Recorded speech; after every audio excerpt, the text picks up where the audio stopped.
Hey, this is Joe Sena, founder and CEO of Spartan. I'm about to do my one-on-one with ADC partners. Let's let it roll.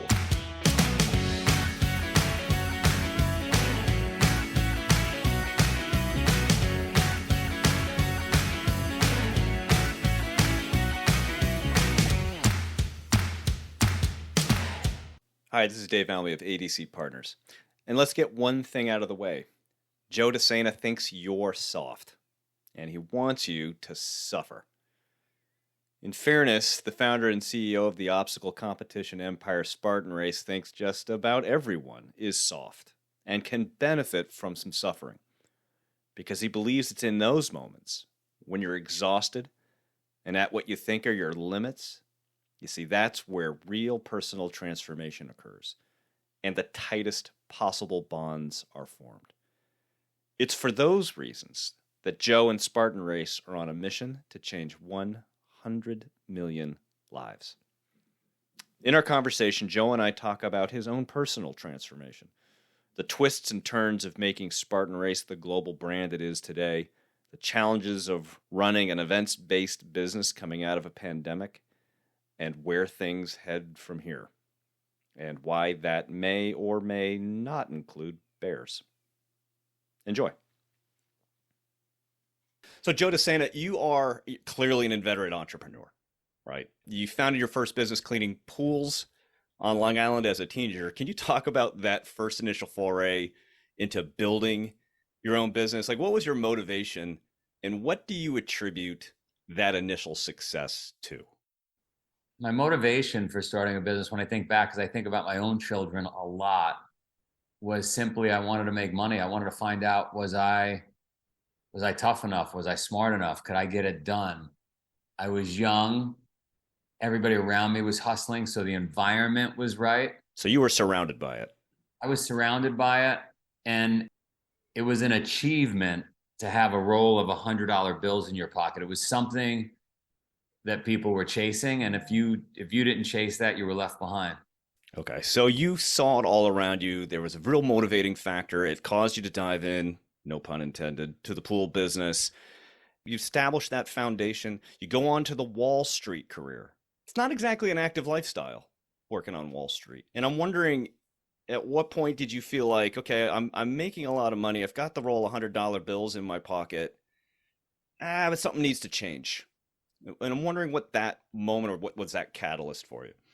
When I reflect back on it, again, I always pressure tested against my wife and I's life and the children we have. Mm-hmm. I think of what optimal living felt like. I resisted it from my mom, but she was teaching yoga. She was teaching long distance running, meditation. We were vegan on and off. So I got a taste of feeling well. Yeah. And I had no money at that time. Fast forward, and I had money, and now I had a taste of what feeling unwell felt like. And I think there was a moment in time, my cousin happened to call me and say, "Have you done hot yoga yet?" Both our moms were dead at this point, so that influence wasn't there. Right. It sounded hokey. Here we go again. And that was it. It started the journey back up. I read a book that weekend. This had to be mid-90s. I read a book that weekend on raw foods. I called the author. He came to visit me on Wall Street. I sent him a car service. Dr. Fred Bishi came to visit me. Just called him up and said, "Come on down." Said, "Listen, where are you?" He said, "Staten Island." I said, I want to send your car service. I want you to come. I want you to talk to all of us about what I just read in your book. You inspired me. I ran 20 miles that day. After reading the book, I only ate watermelon. I felt fantastic. I was exhausted to run, and that was it.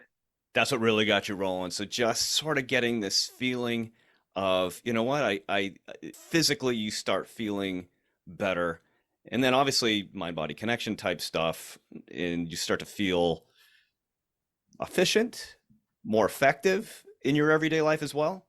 You know what it feels like when you get a good night's sleep. You know what it feels like when you're full of energy all day. You know what it feels like when your stomach is operating properly, right? Yeah. You know all those feelings, and the high the high, as I'm talking to you right now, I'm just remembering all those long runs that ensued, Mm. all those hot yoga classes, all those long bike rides, and how great I felt afterwards. It was just a rush of chemicals in the brain. It was yeah, it was just feeling optimal. So you begin competing in some, I think the only way to phrase this is some pretty intense events, right? I get a feeling for you, an Ironman is kind of a warm-up event, right? You do the Iditarod on foot. You do this winter endurance race in Quebec that's like 350 kilometers long. And I think it was during that the sort of Spartan event began to, or the first iteration of it started to come to you. And can you give some context for that moment, like that moment of discovery and when that happened and the context of that? I'm, naturally, as you mentioned earlier, I'm naturally an entrepreneur. I think that way. I'm wired that way. I found myself on these very long journeys, very Literally, yeah, arduous, very uncomfortable, yeah. lots of time to think, no staring at phones. Phones were not a thing back then. And I just started thinking, wow, what would my life be like if my business and my passion came together, if I could change other people's lives. So out of selfishness, I thought, gee, could I start a business that paid the bills that changed lives? Mm-hmm. That was the inspiration. That was the motivation at that moment in time.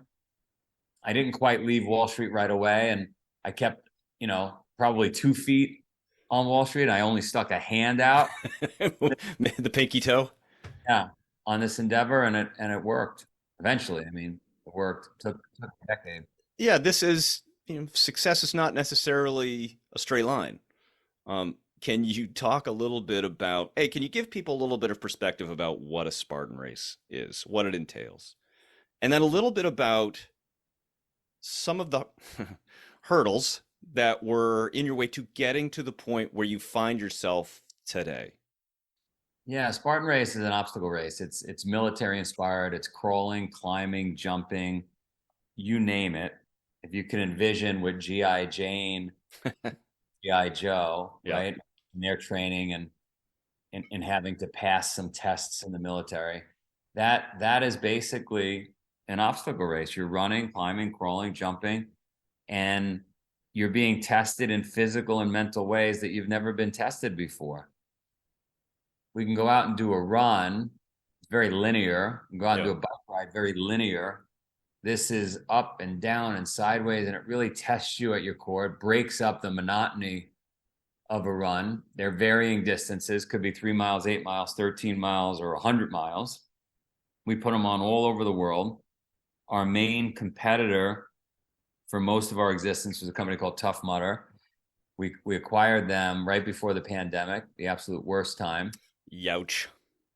But we see ourselves as a much bigger platform. We see ourselves not only as an obstacle race, we see ourselves as, the house of hard. We put on hard, challenging events all over the globe. Anything that may inspire you. If it's soft and easy, it's not us. Our goal is to change 100 million lives. It's a big, audacious, ridiculous goal. We've changed 10 million so far. We receive emails, phone calls, text messages every day. I'm back with my husband. I'm back with my wife. I gave Mm, up drugs. I gave up alcohol. I I didn't kill myself. mm. And those are the messages we get every day. Talk about getting paid in rolls of $100 bills. That is incredible currency. Psychic income. Yeah, for me. So that's what we do. Now you say to yourself, if you're listening or watching this, you say to yourself, how could that be? How could a rope climb and a barbed wire crawl change somebody's life? Well, change does not occur on the couch. It doesn't occur in comfort. Change occurs when you reach a place where you no longer want to take another step, where you're exhausted, where you're broken, where you're basically meeting yourself. And it's hard to get people to meet themselves in normal everyday life. So what we created is a change agent, and it worked. 2028 Olympics in LA, you will see a version of Spartan. Hmm. So it's not only this transformation tool, it's also a legitimate sport. We've talked about like there was some difficulty getting Spartan Race to the point where it was today. There were some, I think, some real lows, but obviously leading to the highs that you're experiencing now with being a global event and purchasing your competitor, your first number one competitor, and things like that. Was there a point where you said, "Holy shit, we figured it out. This is it. This is going to be successful"? Just before the pandemic, we pounded our chests and we said, we got it. Set in stone. We're profitable. Finally, we got this thing working. We'll buy our competitor. And then the world, the floor fell out from under us. And we've been reeling and trying to get back on our feet ever since we got shut down. Every day gets a little better, but oh my God, has this been the hardest journey of my life? Yeah, it's been a brawl, right? I think everybody kind of assumes that, oh, look, we're post-pandemic now and life's back to normal, but that's not always the case with events. I mean, there's an element of kind of just picking it right back up from scratch again. What adjustments have you seen post-pandemic, both in terms of the business, but in the terms of people competing at your events? Look, the tide is up against us systemically around the globe. Every year that goes by in every country, in every orifice of the earth, people, plants, animals are getting softer. Mm. We're fed on demand, climate controlled, sitting under shelter. Like everything is at our fingertips. We're wired to not want to do hard, to not want to get uncomfortable. And that made sense for 5 million years. Mm. It doesn't make sense now. If this was the 1700s, I would be saying to you, we need more couches. We need more vaccinations. But, but we don't need that. We need more hard. And coming out of the pandemic, it sped up the race to soft. So people don't want to go to work anymore. They want to work from home. I don't blame them, but I get it, right? We want to have more convenient lives. That's a tough mindset for us to crack when you're in the business we're in. Like we're selling discipline, hard work, commitment. When people want Uber Eats, marshmallows, and Netflix, tough sell. You literally want to put hurdles in people's lives. I want to break people. Yeah. You literally want people to be at, you want to be the vector with which people experience some of the most physically difficult things, to bring them to a low, to build themselves back up.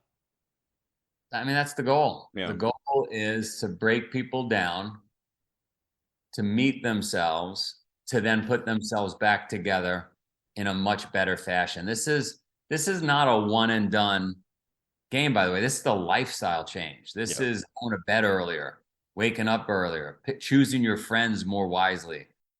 This is a major lifestyle change. And this is not something that most brands, if any, are promoting. I mean, the military talks like we do to customers and potential customers. Whole Foods does a little, Yoga Journal does a little bit, but there's not too many brands out there that are pushing what we're pushing. But here's the other thing too, though, and I've noticed from a couple of the events that I've attended that there is this very pervasive spirit of camaraderie that goes along at these events. I mean, you're talking, a lot of what we're talking about is the individual focus, right? Breaking down people and experiencing that difficulty. But I think that one of the things that really makes the events remarkable is that, yeah, you may be experiencing that, but you're surrounded by people in the same moment that are helping you over obstacles, encouraging you to finish. And you think, was that expected? Was that something that that spirit of community, something you wanted to build, or did it happen organically? I did not expect a lot of things that happened to happen. Yeah. I just knew that when I did hard, I was happier. Yeah. And I knew that when I did hard with other people, we were all happier, and we definitely built bonds. Right? They come into the community and they get sucked into this new lifestyle. Most people, again, they're building camaraderie through staying up late and drinking at a bar, playing playing 9 rounds, 9 holes of golf. Remember, that's different than suffering and tearing up Mm. together under barbed wire. To seeing somebody exposed. Yeah, it's just different. Yeah, and I think those kinds of bonds and ties are something that you can't quite experience until you've been there. I mean, you hear a lot about, you brought up the military earlier. You hear a lot about it from people who have been in the military, the bonds of brotherhood in those very, very difficult moments, the moment that you're with that guy next to you or the person next to you trying to accomplish that one goal. And it sounds like a lot of what you're hoping people take away from Spartan, while certainly not being in the military and certainly not experiencing true conflict, it's an element of that people are trying to experience. There's no doubt about it. We all look. We watch the heroes in movies. We read about them in books. The Rocky Balboa, the Olympian. You name the story. Leonardo DiCaprio, right, fighting off a bear. And when we, in our minds, we become that character. We wonder, could we have been that? Could we have survived that? And so these are moments at our events where you get to find out. You get to be that Olympian. You get to be Rocky Balboa for a day. Please tell me you're not putting live bears in a Spartan race. We are training them currently. We've got 100 bears being trained to break but not kill. Um, if that's something that happens, I want to make sure that I'm there on the sidelines to be able to see that, because you will be able to sell tickets for that for sure. yeah. The live bear quotient. Where does, besides live bears, where does the Spartan head from here? Is it really continuing just to focus on that core business and get it back to pre-pandemic stage? Or do you see this desire and people's desire to put those hurdles in front of themselves to get back to that, I'm going to get a little, woo woo here, and feeling alive, truly alive in that moment? So where does it go from here? Look, we just need the community to continue to tell two friends who tell two friends who tell two friends and continue on the mission of changing lives. That's it. I don't believe we're going to be a company. We want to stay true to our roots, established 2,500 years ago. We're not looking for new gimmicky products and services. We carry rocks. We do burpees. We eat salad. We're not looking to create jazzercise one. Like that's just not. Spartan jazzercise. There we go. That's somebody I want to see get eaten by a bear. Yeah, we make it hard. Yeah. We ask you to commit. Suck it up, Buttercup, as my daughter would say. The daughter has clearly got it right on.